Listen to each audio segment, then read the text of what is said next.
Olá pessoal, tudo bem? Hoje a gente vai falar um pouquinho das substâncias ilícitas no esporte, então, que são consideradas doping pelo Comitê Internacional aí da Agência Antidoping.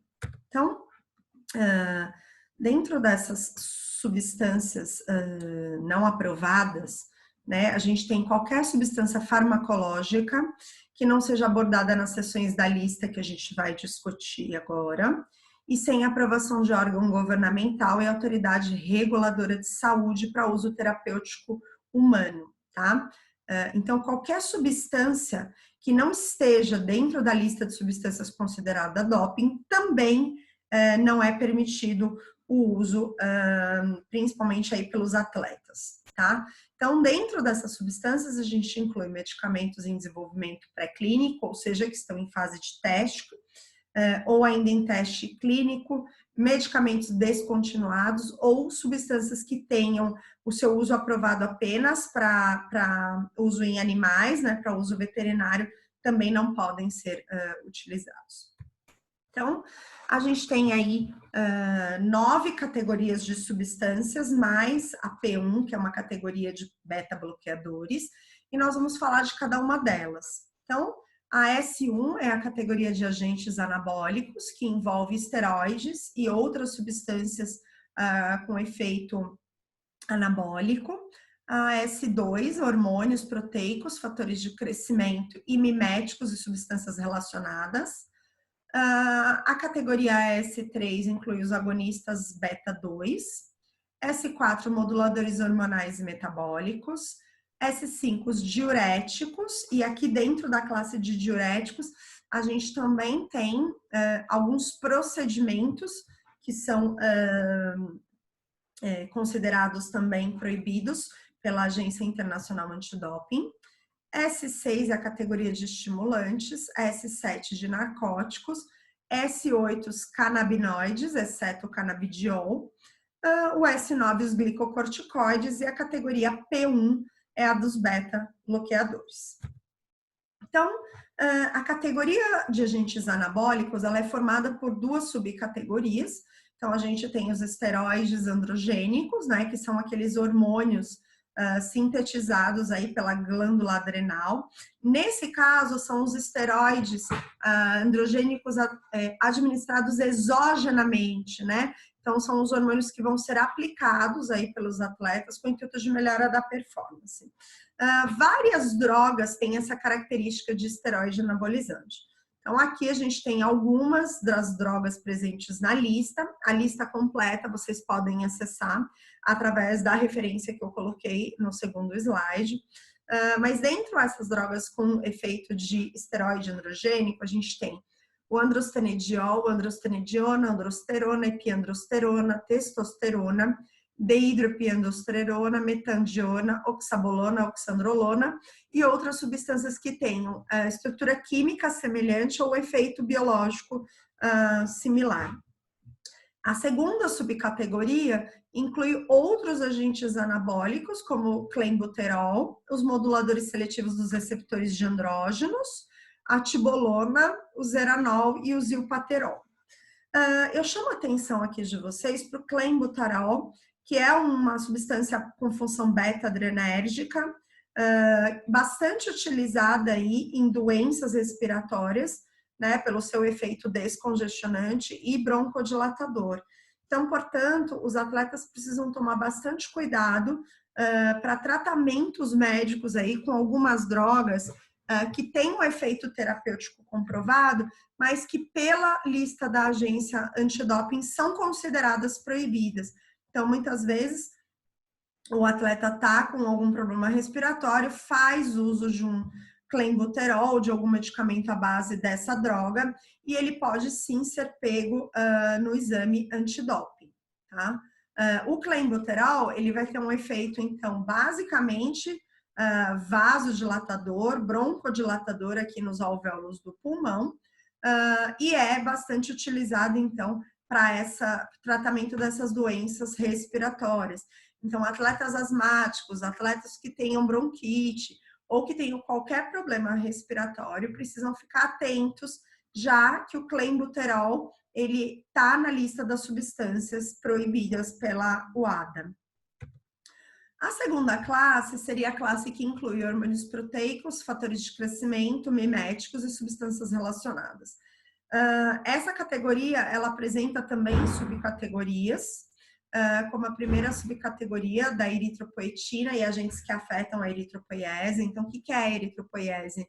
É a formação das células vermelhas do sangue, tá? Então, a gente tem alguns agentes que podem interferir nesse processo, tá?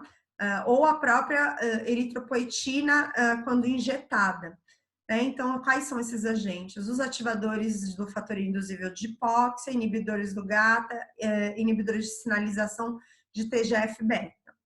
A eritropoetina e o processo de eritropoiese, então, que envolve a síntese dessas células vermelhas, está associado intimamente com uma maior capacidade de transporte de oxigênio no sangue. Então, a administração exógena desses fatores é considerada doping, porque é uma maneira do indivíduo aumentar a sua capacidade de transporte de oxigênio nos tecidos, o que está altamente relacionado com uma melhora da performance física. A subcategoria 2 é a de hormônios peptídicos e fatores de liberação, então inclui a gonadotrofina coriônica, que já foi bastante indicada aí para processos de emagrecimento, hormônio luteinizante, corticotrofinas e fatores de liberação, hormônio do crescimento e os fragmentos e fatores de liberação hipofisária do hormônio do crescimento. A gente tem a terceira subcategoria, que é a de fatores de crescimento e moduladores de fatores de crescimento. Então, aqui a gente fala, né, dos fatores de crescimento de fibroblastos, de hepatócitos, o IGF, que é o fator de crescimento semelhante à insulina, e todos os seus análogos, os de crescimento mecânico, os fatores de crescimento derivados de plaquetas, de crescimento vascular endotelial e outros fatores que possam afetar a síntese proteica.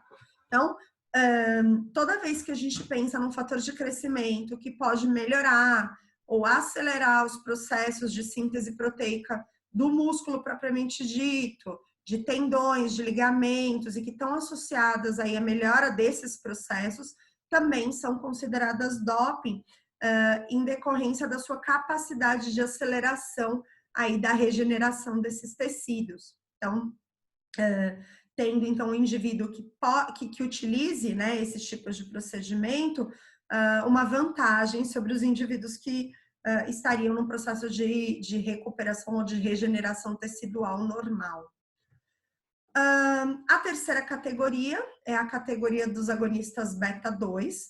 Então, são drogas utilizadas basicamente como broncodilatadores, tá? Então, a gente tem o fenoterol, formoterol, igenamina, o holodaterol, procaterol, salbutamol, salmeterol, terbutalina, tulobuterol e o vilanterol.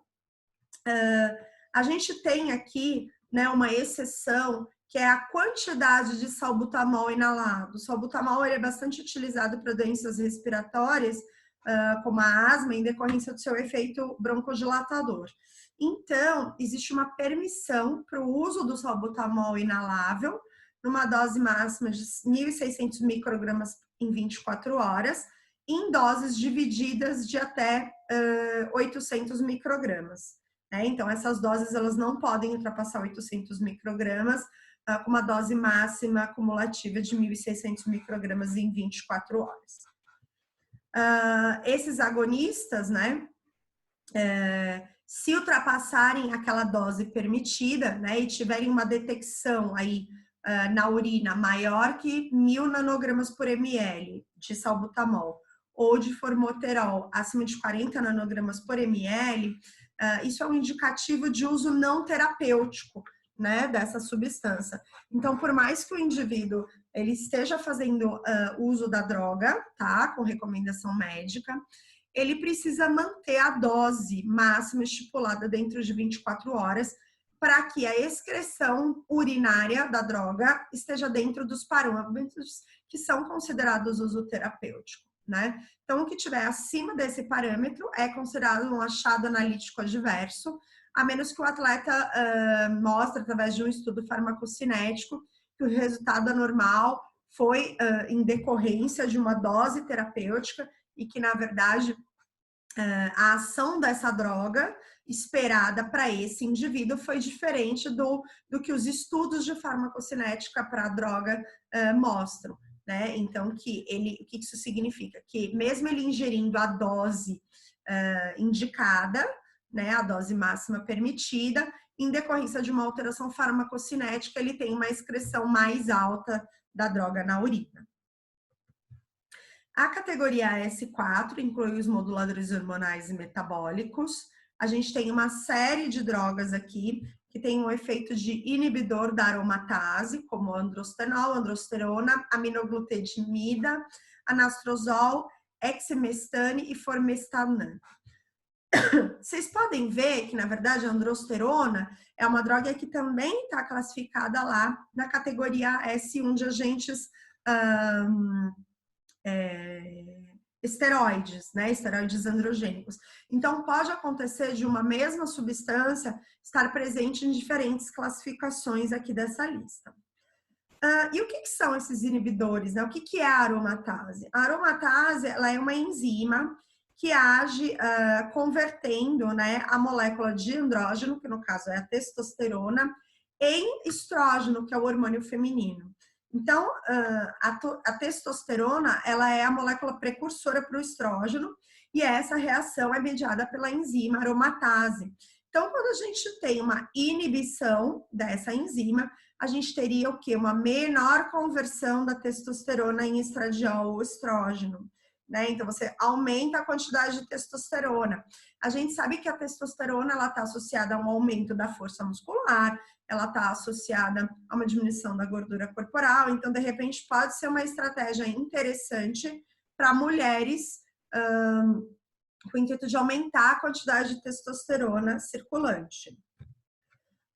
Dentro aqui dessa mesma categoria, a gente tem os moduladores seletivos do receptor de estrógeno, que atuam, então, bloqueando, né, a ligação do estrógeno ao seu receptor. Então, basedoxifeno, ospomicfeno, haloxifeno e tamoxifeno. Outras substâncias que têm efeito antiestrógeno, clomifeno, ciclofenil e fulvestran.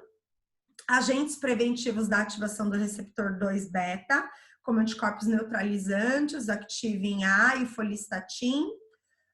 Moduladores metabólicos, como os ativadores da AMPK, que é uma proteína quinase. Os agonistas do PPAR-gama, que é um fator proliferador de peroxissomos. A insulina e os seus miméticos, o meodonin e a trimetazidina. Então, essas drogas, elas vão atuar bloqueando, né, o receptor de estrógeno ou ainda a conversão da testosterona em estrógeno, aumentando, então, a quantidade de testosterona circulante. Na categoria S5, a gente tem os diuréticos. Então, diuréticos e substâncias que têm estrutura biológica semelhante ao efeito biológico similar. Dentre essas substâncias, a gente pode falar aqui da desmopressina, expansores de plasma, administração intravenosa de albumina, que são todos métodos para diluir, né, o sangue. A administração intravenosa também de destranomanitol, acetazolamida, clortalidona, furosemida, indapamida, metalzona, espironolactona, tiazidas, clorotiazida e hidroxiclorotiazida. Essas drogas são bastante utilizadas em indivíduos com hipertensão arterial em decorrência do seu efeito diurético e automaticamente auxiliando, então, no controle da pressão.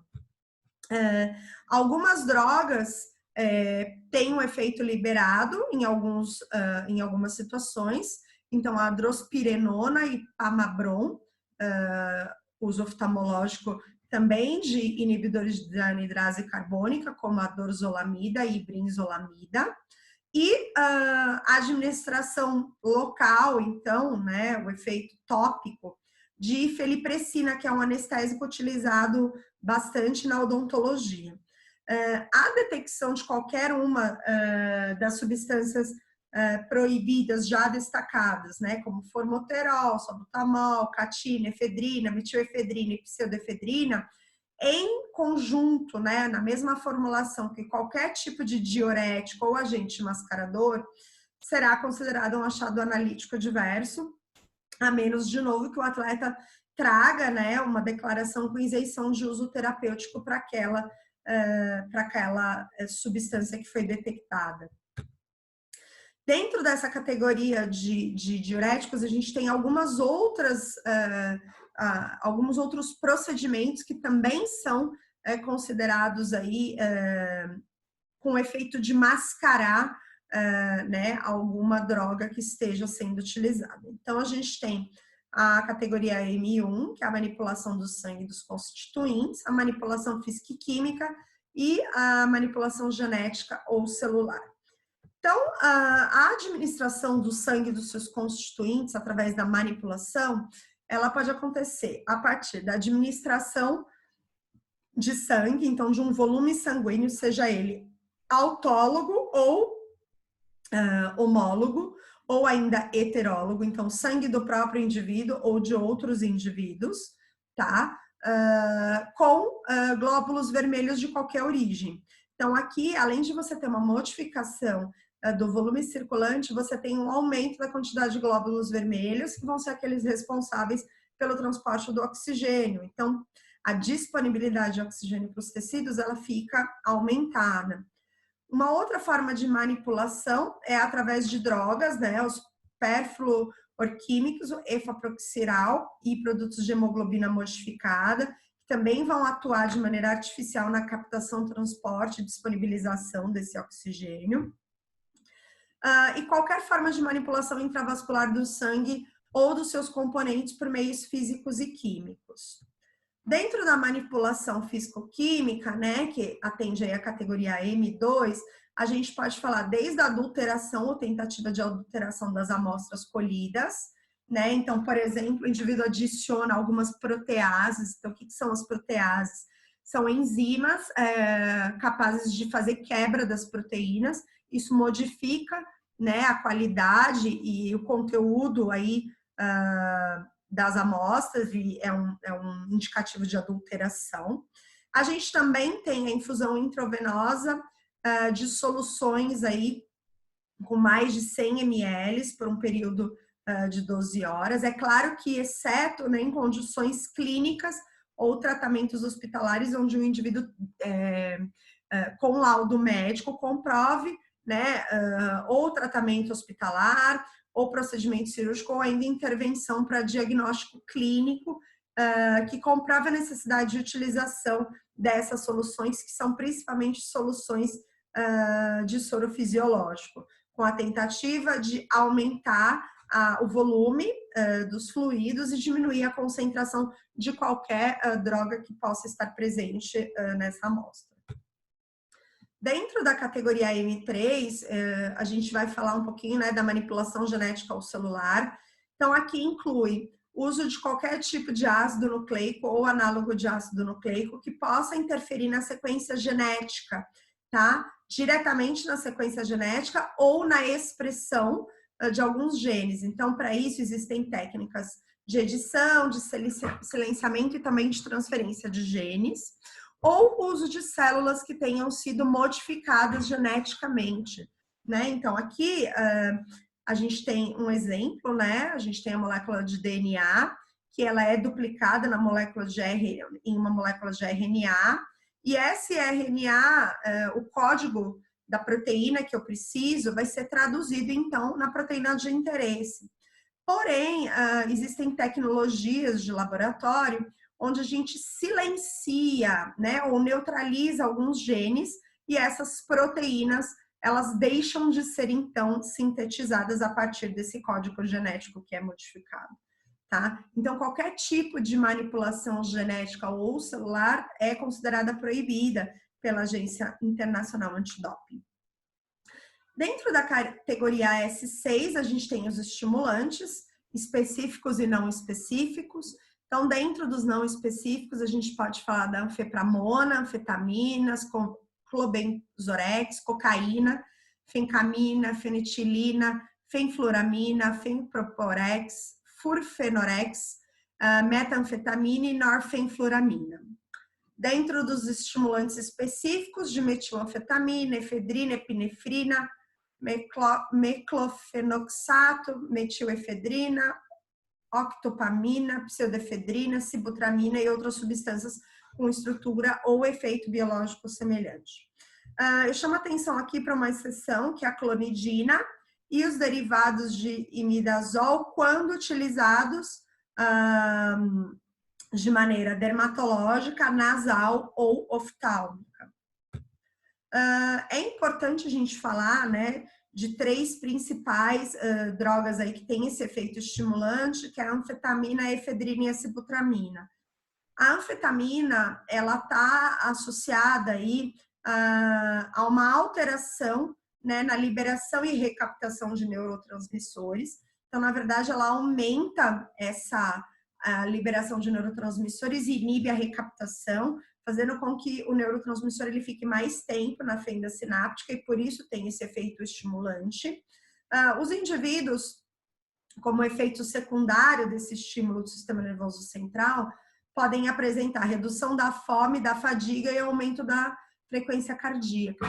A anfetamina, ela está presente naqueles rebites que são popularmente consumidos aí pelos caminhoneiros e pelos trabalhadores que precisam permanecer muitas horas aí sem dormir. E ele também é a droga principal contida no êxtase.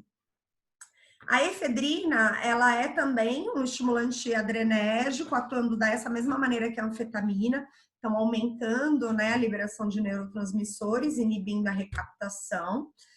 E ele é derivado de uma planta, que é a efedra, que tem uma ação vasopressora e que ultimamente é bastante utilizada com um efeito de reduzir a pressão arterial em situações aí de choque hipovolêmico ou de hipotensão. Então, ele tem um efeito bastante interessante aí nessas situações, controlando essa pressão arterial.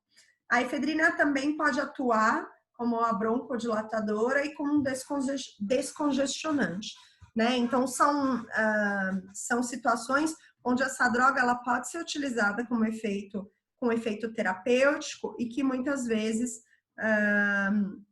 isso pode justificar a presença, então, da droga nas amostras dos atletas, né? A sibutramina, ela também tem um mecanismo de ação semelhante, então aumentando a liberação e inibindo a recaptação de neurotransmissores, mas no caso da sibutramina, são neurotransmissores mais envolvidos no controle do apetite, e por isso essa droga é bastante utilizada ainda como um inibidor de apetite em processos aí de emagrecimento ou para indivíduos que tenham dificuldade de controle de peso. A categoria S7 é a categoria de narcóticos, cujo principal representante é a heroína, né? Então, a gente tem aqui a diamorfina, que é a heroína propriamente dita, a fentanil e seus derivados, hidroximorfona, metadona, morfina, nicomorfina, oxicodona e oximorfona. A morfina, então, que é, né, esse princípio ativo de todas essas drogas, ela é um opiáceo, né, que é derivado da papoula do Oriente, que é essa planta. Então, essa planta, quando verde, ela libera, né, um fluido leitoso, aí um fluido branco, que quando seco se transforma no pó de ópio, que é o que a gente conhece e da onde são tiradas todas as drogas, né, que tem essa característica de opiáceo, inclusive a morfina. Ela tem um efeito bastante significativo na redução da frequência cardíaca e respiratória, redução da pressão arterial sistêmica e sendo bastante interessante aí para controle de dor. Então, pacientes que apresentam uma dor de alta intensidade e que não respondem a outros analgésicos, como, por exemplo, pacientes de dor oncológica, podem fazer uso, então, da morfina para melhora do controle dessa dor. A categoria S8 é a dos canabinoides, né? A categoria de canabinoides inclui a cannabis e todos os produtos derivados da cannabis. a tetrahidrocannabinol natural e sintético, que é o THC, e os canabinoides sintéticos que têm o mesmo efeito aí do THC, né, que tem um efeito mimético ao THC. Com exceção, a gente tem o canabidiol. O canabidiol e as outras substâncias, elas vão atuar diretamente no sistema nervoso central.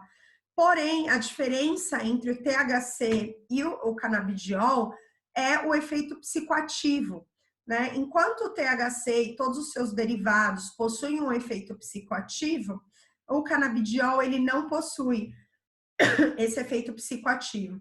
Ele atua nos receptores canabidiol 1 e 2 do sistema nervoso central.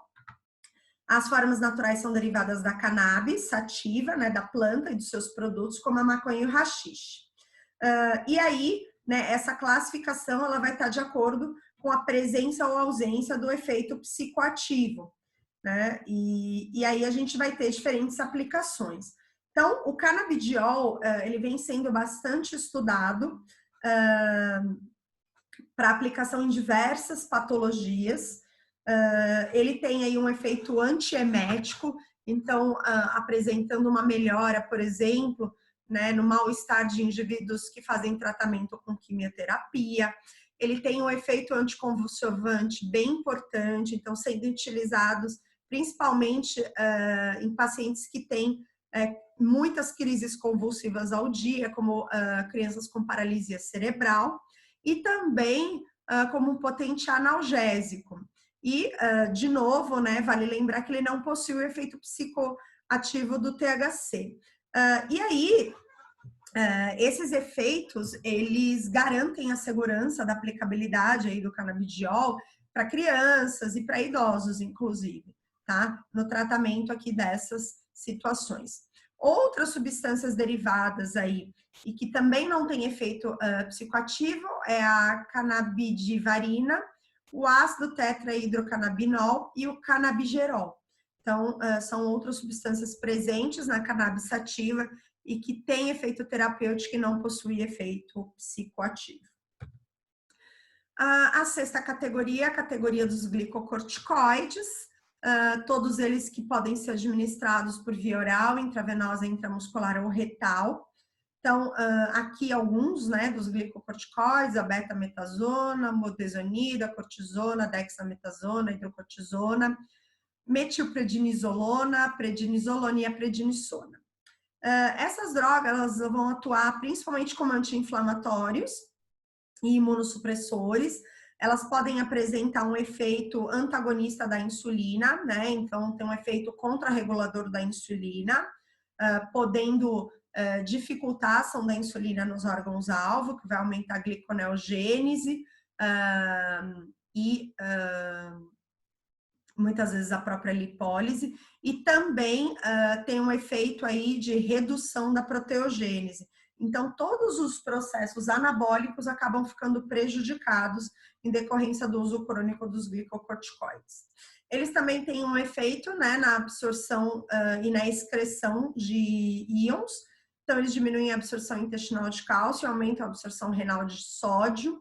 Essa absorção renal de sódio aumentada é o que justifica muitas vezes o edema, o inchaço do paciente que faz uso crônico de glicocorticoides, né? Então, a maior retenção renal do sódio leva também a maior retenção de água no organismo. E aí, a nossa última categoria é a categoria P1 de beta-bloqueadores. Essa categoria, ela é proibida especificamente durante o período competitivo, né? Então, o atleta ele pode fazer o uso dessas drogas fora da competição, então durante o treinamento.